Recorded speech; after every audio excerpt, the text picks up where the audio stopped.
Hey, all you rad dads out there. Trevor, thanks for joining me on the Rad Dads show today. Really appreciate it. Thanks for having me. Yeah, so I'm going to start the way we always start. Who are you? Who am I? Wow, that's a very existential question. Yeah. Is there a format for how to answer that? No, you know what? How would people know who you are? What do you do? Yeah. Tell us about yourself. Professionally, I'm a recording artist and musician. I play in a band called Face to Face, punk rock band. We've been together for just about 29 years, right on the verge of 30. And I am foremost a father and a husband as well. And I guess that would probably be enough to define me. Sure. That gives us something to start with. So you're a dad. So how many children do you have? 2 children. Okay.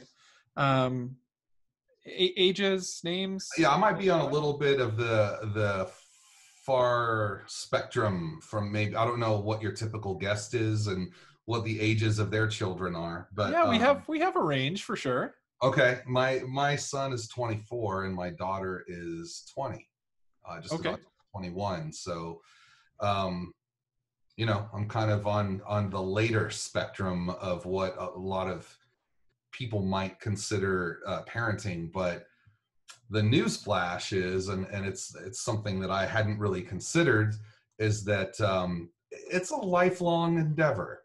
You never really, you think it gets easier at some point. Like if you think the hardest part is waking up 3 o'clock in the morning and changing diapers and feeding at the beginning, that's a cakewalk compared to what comes later. But I wouldn't change it for the world. I love my family dearly. My wife and I have been married for, oh boy, we've been married long enough that I'm starting to forget anniversaries. and over 30 years. And congratulations.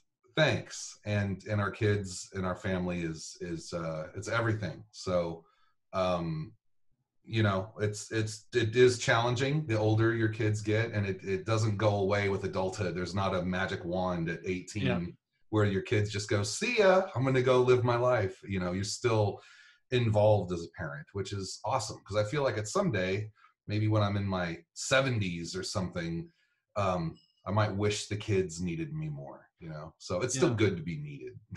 It's funny. I was just talking with somebody a couple days ago who's shared a statistic that was like, you're going to spend on average, 90% of your time that you spend with your kids is going to be before they're 18. And then the other 10% is after that.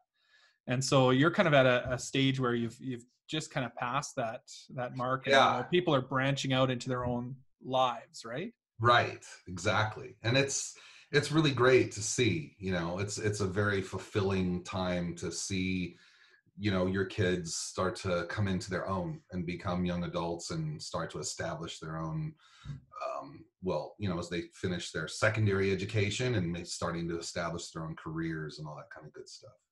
Yeah, so it kind of ties in nicely. It's really cool that we're chatting about, kids and parenting and that kind of stuff right now, specifically because you have an interesting project ongoing with your son, right? Maybe you can tell us a little bit more about that, and you've got a kind of a important date coming up later this week. Yeah, so I didn't really ever know what to expect as a parent. I kind of expected it would be my kids would act the way I did with mine, where I didn't really like my parents' music, I had my own thing and all that. And but my son kind of surprised me, and we actually have a lot of similar musical tastes.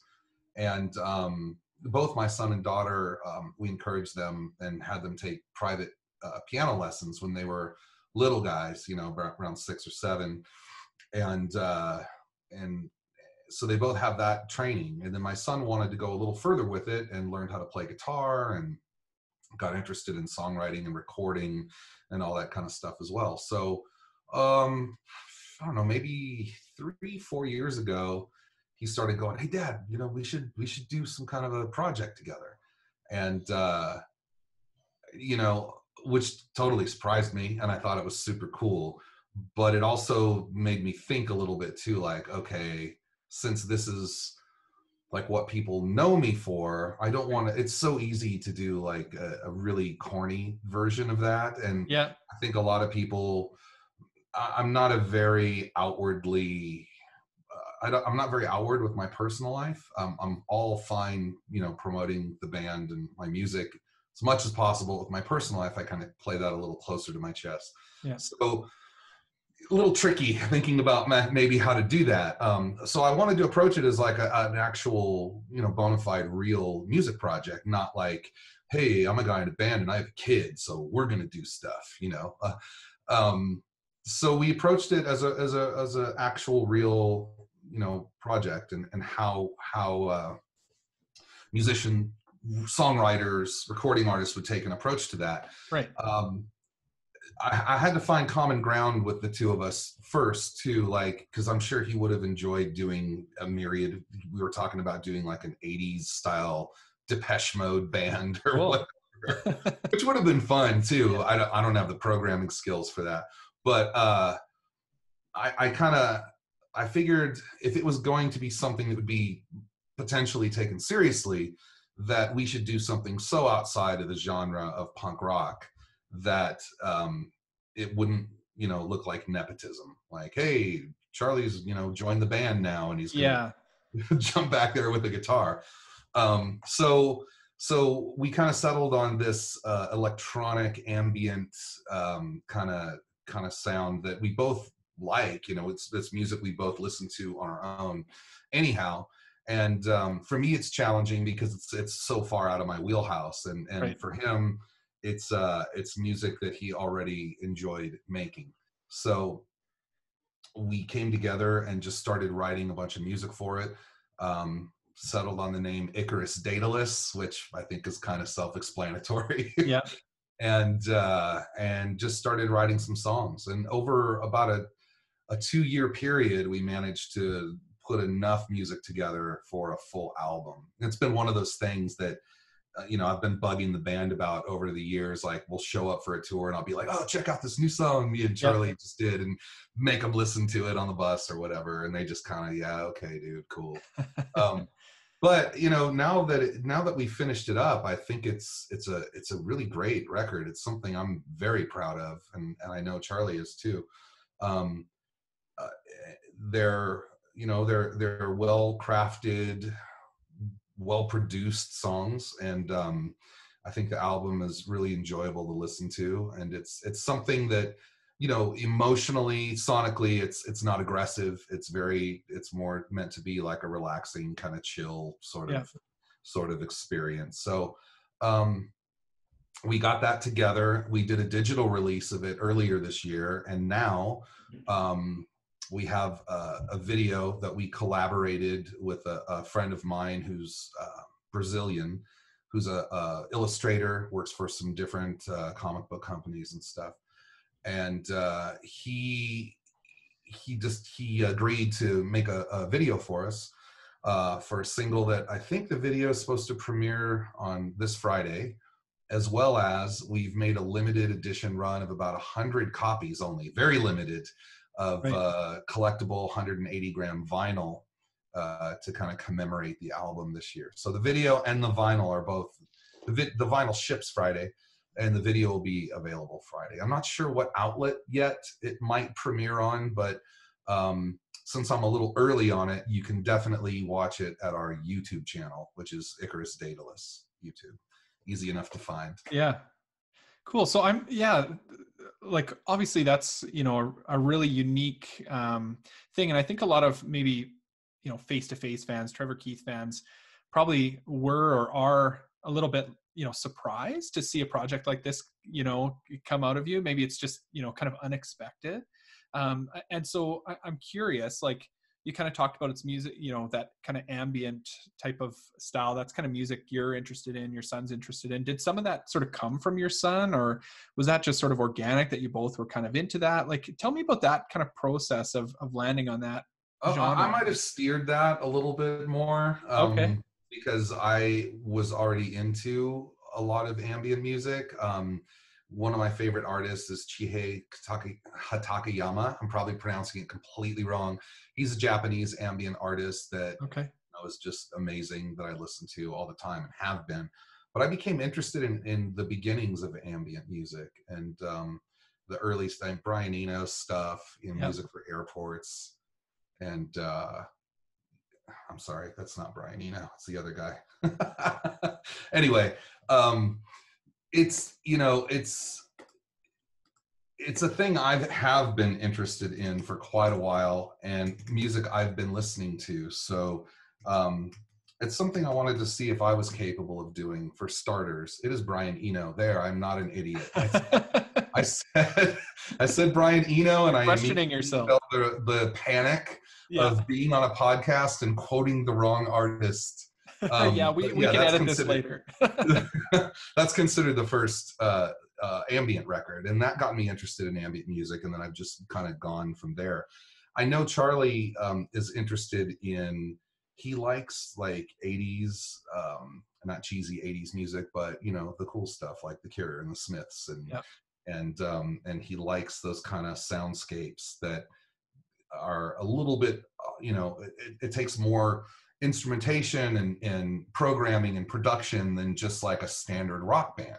So we really liked getting into some of the, synthesizers and filtering and some of that kind of production, using soft synths and actually using the DAW to produce and make the music as well, by adding a bunch of plugins and effects and stuff to the sounds. And for me, having already established, a musical career, I wanted the challenge of making music that had, number one, no vocal, no melody, no lyrics, and still make it compelling and interesting to listen to. So, definitely a challenge for me. And I wanted to kind of really tread some new territory.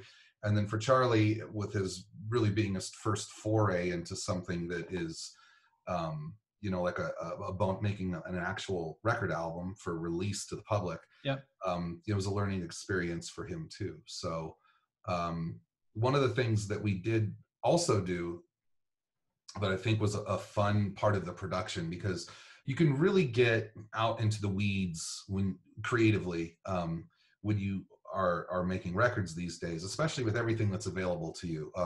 From the digital audio workstations, all the plugins that you have, all the soft instruments, like the possibilities and options are almost limitless. So it's good sometimes to set these limits within your creative parameters as you're making music. So we came up with this idea of using field recordings in each of the songs. And that field recording then kind of gave us a direction to move in.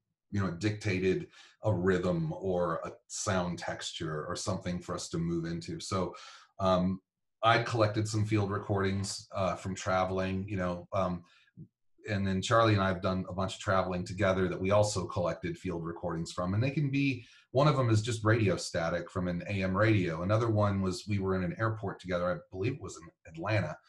And right as we went through security, there was this turnstile door that was kind of broken. And it was taped off and you couldn't go through it, but it was still moving for whatever reason. It was making this weird, like, kind of motiony, squeaky sound as it went by. And I was like, that would be a great field recording. So we grabbed some different things like that. So each, and one of them actually was a conference. Now, this is kind of an interesting little insider thing if you're watching the video premiere this Friday. Okay.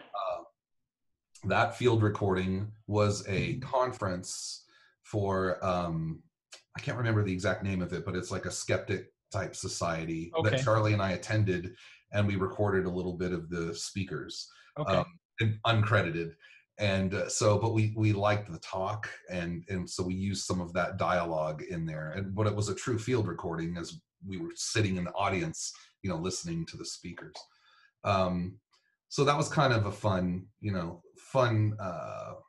parameter to set, in order to let the album kind of have a path that we would steer down creatively.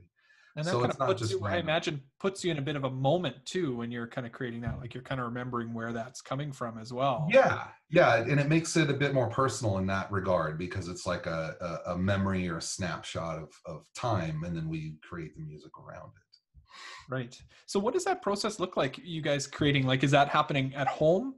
Like kind of sitting in a room collaborating at home, or how does that work? Yeah, this was all done in home studios. I have my setup that I've had for years that I keep trying to improve upon. And then Charlie, we kind of set him up with some basic things, and now he's sort of set up his own home studio as well. So he's got, a nice big full size keyboard, a full range of soft synths and pianos and all that good stuff, some good monitors. He was working mainly in GarageBand, where Yeah. I've been working in Mixbus 32C. So it wasn't always easy to migrate the music over, but there are ways of doing that. It was a little bit of a challenge to figure that out. Some of it was done independent of one another, and then we would get together and compare notes Cool. and play music for each other. But much of it was done sitting in the same room. And it was made kind of as a layering process. So we'd start with one sound or field recording sound. Sometimes the field recording got laid in after, sometimes it was the basis. But we'd start with a sound and then we just would do a layering process. Like, oh, it might be cool. Let's put a guitar here. So I throw a guitar. Sometimes, I would act as producer and give him the guitar and let him play the part that he wrote as I'm setting up all the sounds and, twisting knobs and coming up with cool effects and things to run off of that. So I would say that was the bulk of the process, was the collaborative process in the room of making the music together. Cool. Yeah, and it's interesting. Like for me, listening to the final product, I saw online as I've read through some articles and stuff like that. Like you guys have kind of described it as having kind of this outer spacey kind of feel, and that's so like that was my first thought hearing it too. Yeah. So did that happen organically, or was that sort of like, were you trying to do that? It really did, and I've been trying to put this ambient label on the album, but strictly speaking, it's probably not the best example of ambient genre, mainly because I believe when it was defined by, I think Brian Eno himself said it, is that ambient music shouldn't be something that has any element that captures your attention. It should be completely in the background. It should be something that you almost barely notice that's there. And I couldn't fight my instincts to want to put things in the songs that were catchy. And I don't think Charlie could either. So we ended up writing melodies and lines that end up being kind of catchy. So I think how we got away from that attention grabber is through repetition. So I tried to repeat those things over and over again so they become more like a drone. And that's supposed to kind of create that soothing, almost relaxed element, I hope. There are some elements in it that are a bit jarring. So we might have to, to be a little bit more strict with it. It maybe should be called electro drone. But I like the ambient term as well, and this isn't going to be our only album. We're already writing new material as well. So this is an ongoing project, and this is just really our debut, Yeah. And we're open-minded to letting the process kind of take us in some different creative directions. It's not so rooted in any one particular element. For the first album, we liked the element of field recordings. I don't know if that will be something that's ongoing as we continue to make new music, but it was a fun thing to set for the first record. And so, maybe I'm getting ahead of myself here, but are you guys already talking about, more material? You're already working on stuff, I imagine. Yeah, we already have a new song that we've been working on for a little while. I don't think we're going to bother releasing it until we've completely, promoted the record and the video that we're working on now. So maybe early next year sometime we'll release a single. I feel like the album format is a little bit difficult to navigate these days because the streaming platforms have really kind of shifted the paradigm. Yeah. So it looks like Charlie and I have been talking about it. I think we're going to try to maybe go more singles instead of full albums, because they're just easier to promote. It's easier to try to get playlisted and that. Yeah, exactly. Get on a playlist. That's yeah. The different world, right? I guess in punk rock, I feel like I'm a big punk rock guy. And so I feel like there's still a real kind of album thing there. Like, I don't think there's a ton of bands moving away from albums there, but you are even starting to see it in with rock music in general, it's sort of hard to do. People are just so used to getting a full album, and that full collection and kind of cohesive thought behind what puts a whole album together. Singles feel a little bubblegum and throwaway, and punk rock has more of a heavy, and rock music in general, unless it's jokey, it has more of a weight to it that feels like it should be a full album, So yeah, I mean, and we haven't talked about Face to Face at all, which I appreciate, but I'll give you a little tidbit. We did finish a new album this year. We're currently now looking at getting it mastered, and hopefully we'll have that released sometime next year, maybe spring, summer. Awesome. Even though it's finished, we've decided we want to wait until we're able to actually go back out on tour, and it's when everyone's decided it's safe for fans and the bands to do it. And we'd rather just have that album out while we can also tour to support it, because I feel like right now there's just way too much competition. Everyone's putting records out, right, which is fine, but we have the ability to wait. So I think we've decided that we'll do that. Yeah, it's kind of an interesting phenomenon. It's a good time to focus on other things. I think it's a great time to talk about different projects like IcarusDaedalus. It's a good time for that kind of stuff as well. So it's been really great working with my son on something that is, not just a hobby or a craft project we did at home, which is also fantastic, but there's a whole next level element to, like, we actually have a band. Well, I don't know if you call it a band, but we're a duo. And to be able to release tangible product that's, for sale, and that people are actually, enjoying as consumers and music lovers. That's super cool. It's way beyond, like I said, just like, making a project in the backyard is awesome too, but this is like next level stuff. So it's very rewarding, and it feels great. Well, we talk with, a lot of dads, and you kind of mentioned, your kids are maybe on the older end of the spectrum. We talk to some grandparents and stuff like that too.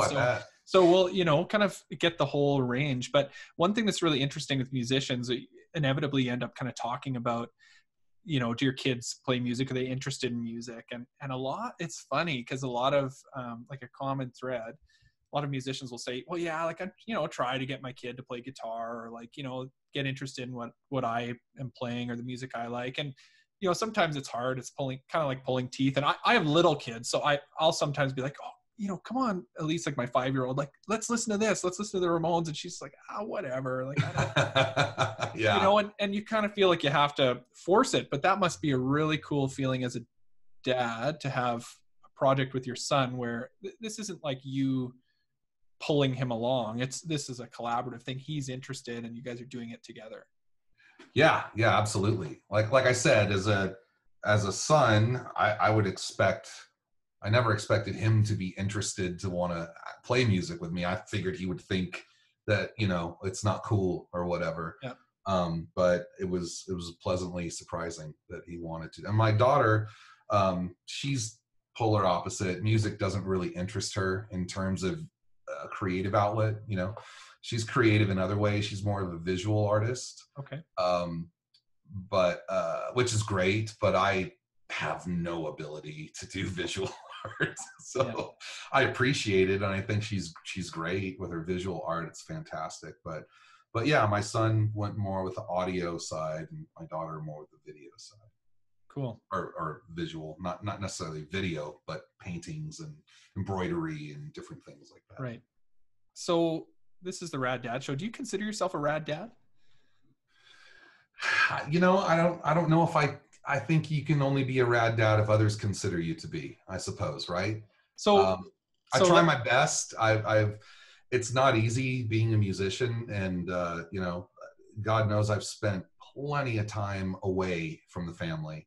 Yeah. So I have to give most of the credit to my wife, because she really stepped in and really took care of the family for all of those times that I was gone on tour.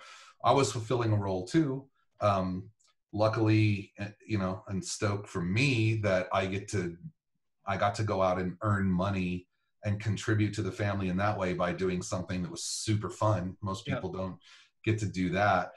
But yeah, my wife deserves more of the credit than I do by far. I mean, I have a role as well. And I try to be there for my kids, and I try to give them good advice. And it feels like in some ways my role has become more important the older that they've gotten too, you know? So, it's, you know, we each have our roles to play in the family. And, yeah, you know, I'd probably give a rad mom status before I'd give a rad dad, but I'll accept it if people.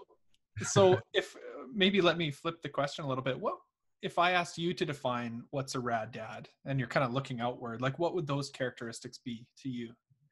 Well, you know, it's someone that definitely goes beyond just, you know, providing is the basic thing. If you plan to have a kid and you can do it that way, more power to you. A lot of people aren't able to plan, and it kind of sneaks up on them, or it just happens. But once that responsibility is laid upon you, you've got a bigger responsibility than just simply providing. And I think it's important for dads to also teach and be there emotionally for their children, and to provide support, you know, in addition to just bringing home half the paycheck or all of it, or whatever your family situation might possibly be. You know, it's important to really just to be there, you know, to be accessible. Right. So that's an interesting point, right? And kind of I guess something I'm kind of pulling out as a crucial kind of piece is that accessibility, right? Like, not because you described like you're on tour a lot, you're away a lot. That I don't think that necessarily, you know, means because you're not present physically all the time. Yeah. You know, that you can't be that accessible dad. And every family is different. You know, you know, talk to truck drivers or whatever, like their job, they're away a lot, right? So there's ways to do it. And yeah, so it's always interesting hearing that perspective. Today, especially, there's more ways to be in touch than ever. Obviously, I'm thinking of my own personal experience. The most times, you know, the years I spent the most on tour were prior to the smartphone. So that's when I clocked in a lot of my traveling hours, you know, the late 90s, mid late 90s. So, and those were formative times, you know, for both of my kids. They were little guys. You know, my daughter actually didn't come until the very end of the 90s, but and it, you know, it continued for a while. It was nice when the band did have a bit of a hiatus, and I was able to be home a lot more. But you raise a good point. Being there in person isn't necessarily the same thing as being available, you know, and I think that's far more important than just occupying space. Is that truly being there to provide support and advice and, you know, caring. So how did you manage that during those kind of touring years? And maybe you can talk a little bit about how it's evolved over time. You know, you're probably... So in our household, we decided that we did something kind of traditional, and my wife wanted to stay home with the kids when they were young, when they were very little, and take care of them, at least through school age. and then through school age as well, provide that support, be there, make them breakfast and lunch when they get up in the morning, pick them up from school, take them to all their after school activities, all that kind of good stuff. So I mean, in a lot of ways, they had a very traditional upbringing, but I wasn't physically there for quite a bit of it because of the travel. So how we combated that, because we didn't really have the ability to video chat or Zoom like we're doing now, or FaceTime or any of those things. So we tried to never let more than about 2 weeks go by without physically seeing each other. Okay. And so when Charlie was young, there was a playpen in the back lounge of the bus, and he'd be out with us on tour for 3 to 5 days, you know, and then that's about as much as they could take, and I think as the band could, with having a little baby out there. And then they'd fly back, and then another 2 weeks or so would pass, and we'd visit again. And we just tried to route our tours in such a way, or you know, that we didn't stay out, you know, for 6-8 months at a time. The tours typically would go, I mean, I don't know if we ever spent maybe more than 2 straight months on a tour, and then there'd be a week off at home, or 2 weeks off and then back out. So you add them all up, we toured for the self-titled record for about 2 years straight, but that never meant 2 years in a row. Maybe at the most 60, 70 days of a tour, then you get a week or 2 month off, then you're back out kind of thing. So you're leapfrogging. So, you know, the kids came out with us, and we have photo albums full of pictures of us playing, and the kids with the big giant shooting range headphones on. Yeah. And some hilarious ones of my daughter when she's like 2-3 years old and she's just passed out.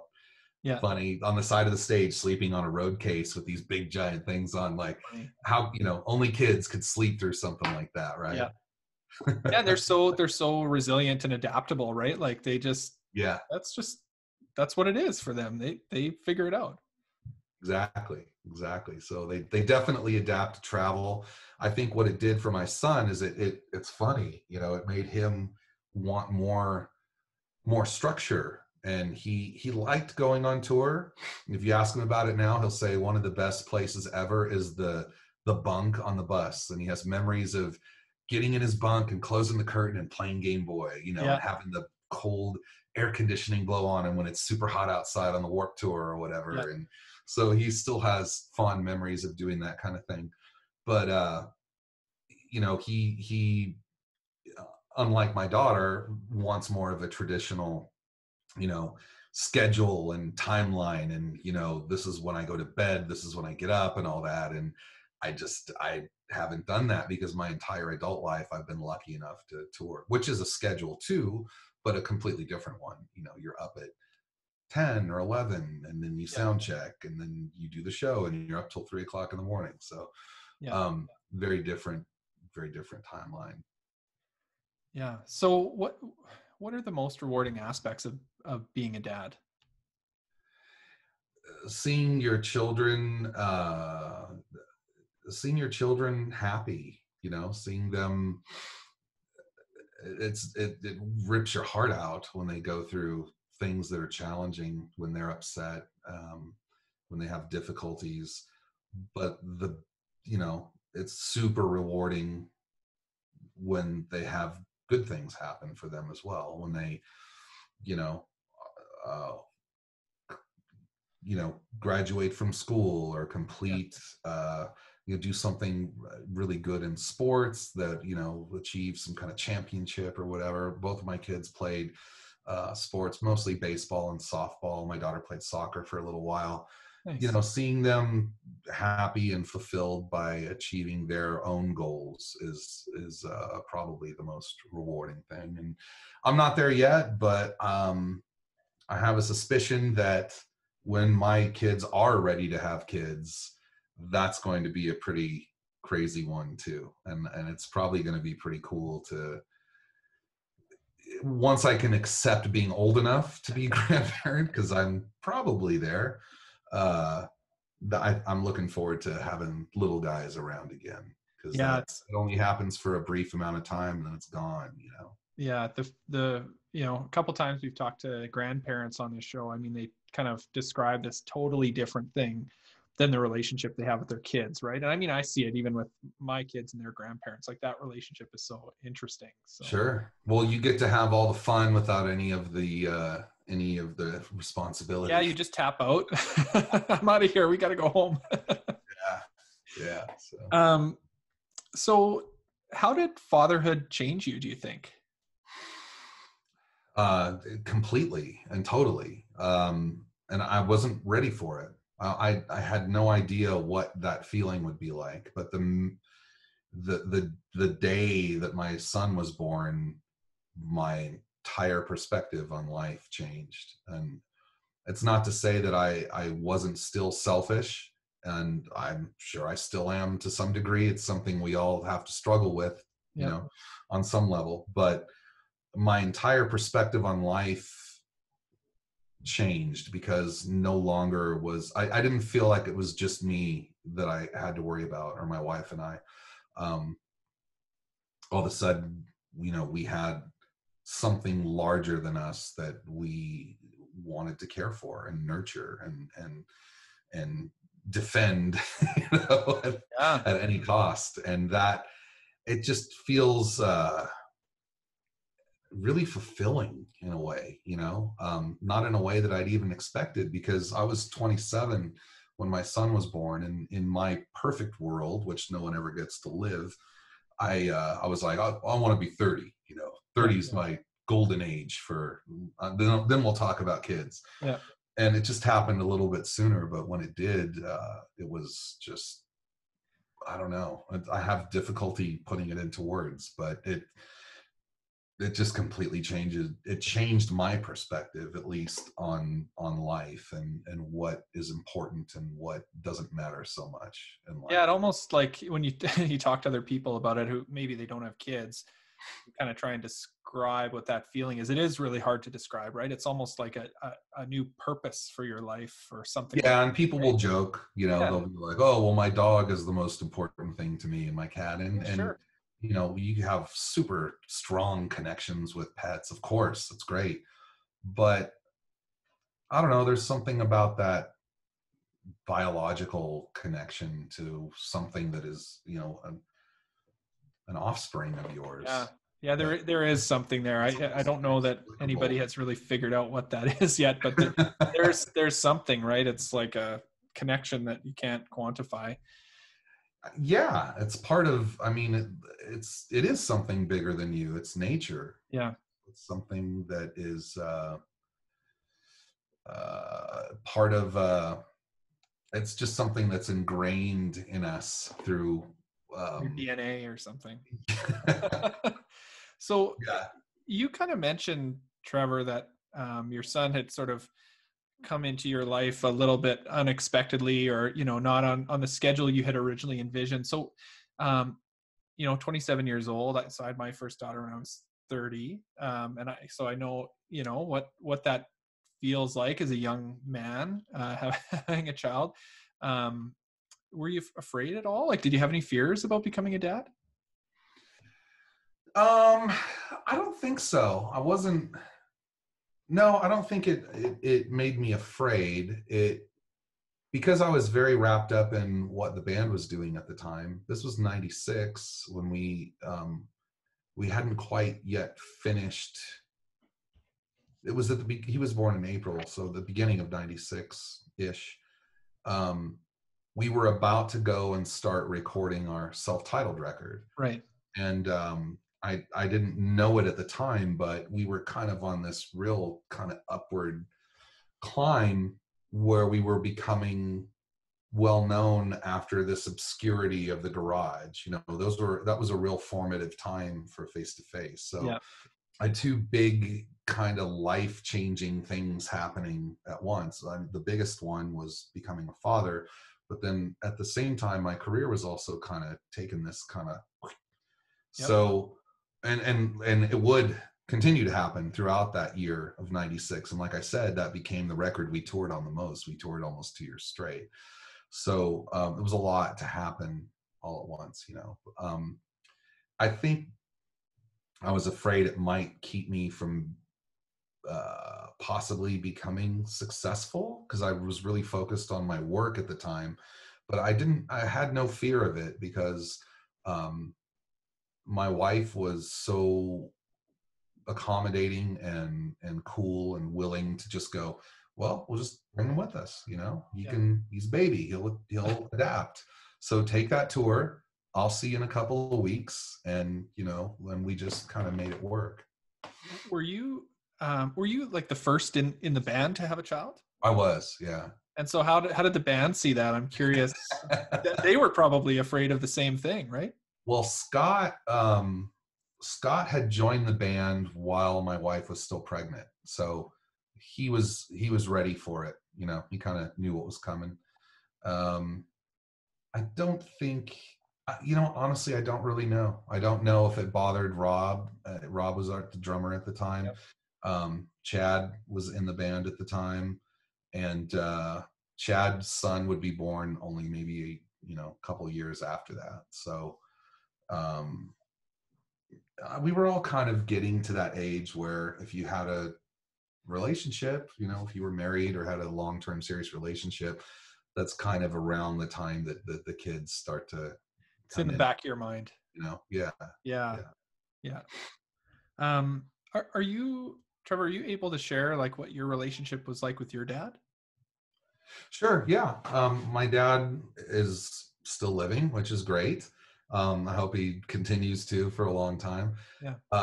My dad and I'm the firstborn in my family. Okay. So my parents had me pretty young, far younger than when I started having kids. But my mom and dad got married young too, and I came within the first year. My dad is also a musician, and he was a traveling musician at the time that I was born and while I was still pretty young. But they did long engagements, so actually some in Canada. His band would go and like hole up in a single city for like 6 weeks, and they would play an engagement at a venue, and they were like a club band. So that became pretty strained for them early on, and he quit doing the traveling aspect of it and then just played music kind of on the weekends or on the side, while he also worked to provide for the family. So I thought that was a really cool, responsible thing that he decided to do. He never quit being a musician and always played. He still continues to play music. What does he play? He plays bass and drums and a little bit of guitar, but I think mostly he's a singer. That's probably his strongest suit. He's a fantastic singer. I'm not nearly as good or have any of the natural ability that he has. I came to singing kind of by accident. It wasn't ever really my first thought of what I would do musically. I thought I would probably play piano or something, and then I transitioned to guitar, and then I started singing. So probably, and I'm definitely, the singing thing may be inspired by my dad to some degree. Absolutely, becoming a musician was inspired by seeing that in my household and being around music so much, and having my dad be a musician and be a part of that. And I think we, growing up as kids, we had a very tight-knit family. I had a good relationship with my dad. I still do continue to have a good relationship. They were young parents and very devoted to us kids. Pretty traditional household, not unlike the one we ended up doing in ours, where my dad worked, but my mom stayed home with the kids. And so, yeah, we had a good, pretty tight-knit childhood family situation. When we all got a little older, we kind of got a little wild, scattered a little bit. Sure. But we're still close.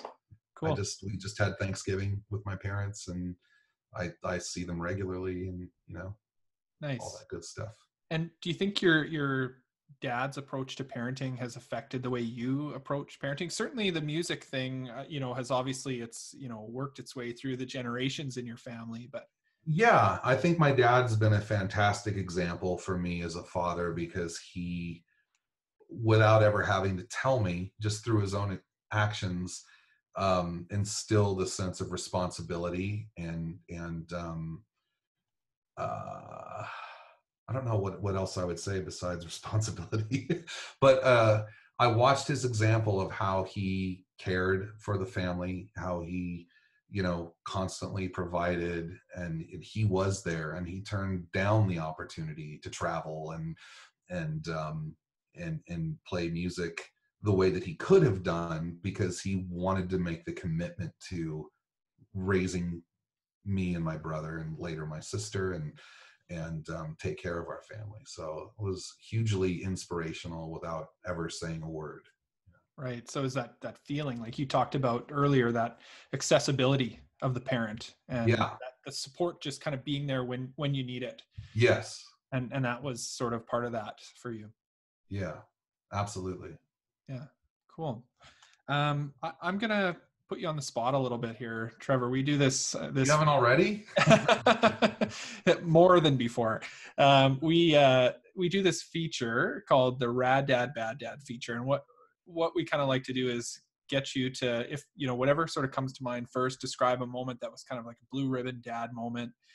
That's that Rad Dad moment, and then the bad dad part being, a situation that happened where it was like, oh my God, I can't believe I did that, or I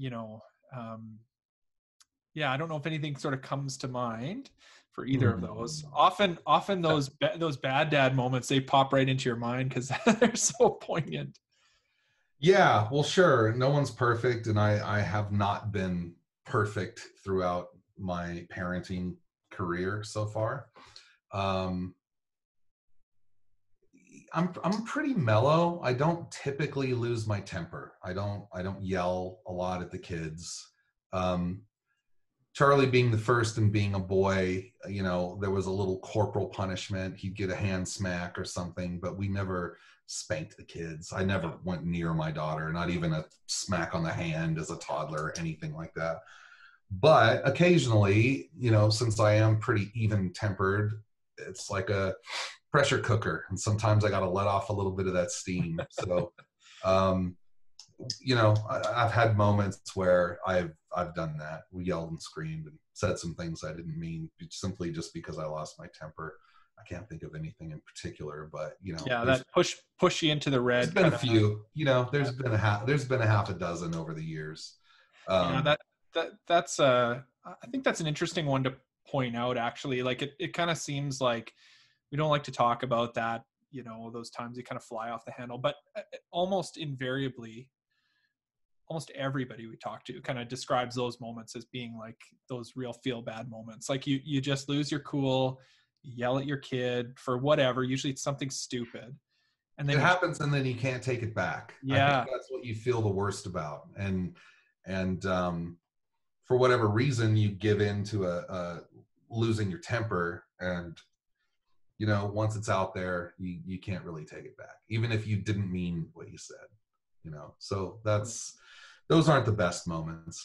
I would say my best, it feels like I've had some of my best and worst moments connected with sports. Okay. And the kids, because I did a little coaching, both for my son and daughter in baseball and softball. So, you get put in a position there where you have to not only be a parent, but then you want to set an example so the team, you don't undermine your authority with the team and show any favoritism toward your kid if they're messing up, which they do. Yeah. So my son was catching in a game once, and he wasn't taking my signs, and I had to pull him out of the game. So I don't know if that was my worst or best moment. It was one of those tough decisions that I had to make, because I didn't want all the other parents and the kids and everyone watching me to think that I was giving him special treatment, because he clearly needed to be out of the game. But at the same time, I didn't want him to be bummed on me because I pulled him out of the game, so sports can put you in those situations. Yeah, that's really interesting. I imagine a real Rad Dad moment is almost just, what's happening with this record right now, like seeing what your son's been able to accomplish as well. Yeah, absolutely. And thank you for tying that back in to the point of this. Yeah. We are promoting an album after all. Right. Yeah, no, exactly. So I guess, at this point, maybe lay it out for us. Like, where can we find this album? Where do people get it? Where can they stream it? What else is going on with you over the next little while that you want to tell us about? Okay. Sure. The record's called, or we're called IcarusDaedalus. The album's called Invisus. You can find it on all of the streaming outlets, Spotify, Apple Music, Pandora. It's available now, streaming on all of those. We have a Bandcamp page. We have an Instagram page and a YouTube channel. So you can just look for either IcarusDaedalus official or Icarus/Daedalus, spelled in the traditional way of mythology. Cool. So what we're doing now, though, since the album came out digitally in April, is we're announcing this release of our very limited edition vinyl. It's 100 copies of vinyl. Right now, you can pre-order that, and it's shipping on Friday the 18th. But you can pre-order now at IamTheAntagonist.com, which is my record label web store that I run. And there's only about 80 or so left. Okay. So if you're interested, there's not a whole lot of them, and they'll probably go pretty quick once we start doing more press and talking about it.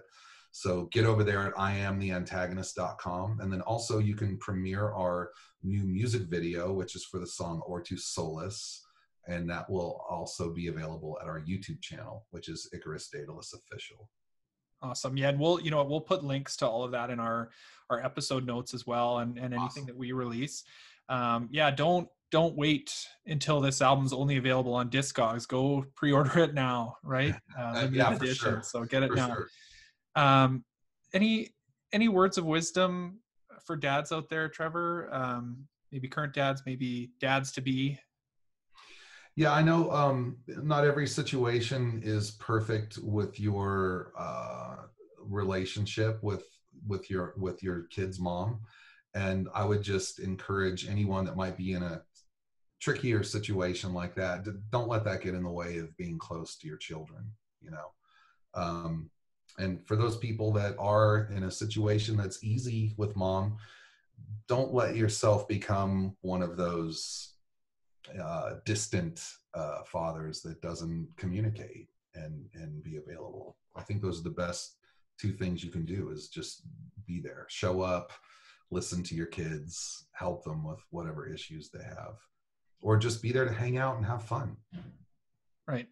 So yeah, getting back to that accessibility again. For sure. Well, Trever, thank you so much. This has been really, really great chatting with you. I'm super stoked for your release on Friday. I've been really enjoying listening to it over the last couple of weeks. I missed it when it came out in April, so I was surprised to actually find it wasn't much fanfare. That's why we're here now. Yeah, exactly. And so I'd encourage anybody listening to go check it out. It's awesome. Sounds like we might have some new face-to-face down the road at some point as well. You guys we didn't talk about it, but your Triple Crown yes, event as well, which I don't know, is that still streaming for people to watch, or? No, it's no longer available, but okay, we'll do it again next year at Thanksgiving. Sounds good. Well, again, thanks so much for your time today, Trever. It was really great chatting with you, and best of luck with the release on Friday and the video and everything, and take care as we head into the holidays. Hope you guys do well. Have a good one. Okay, you too. Take care, Trever.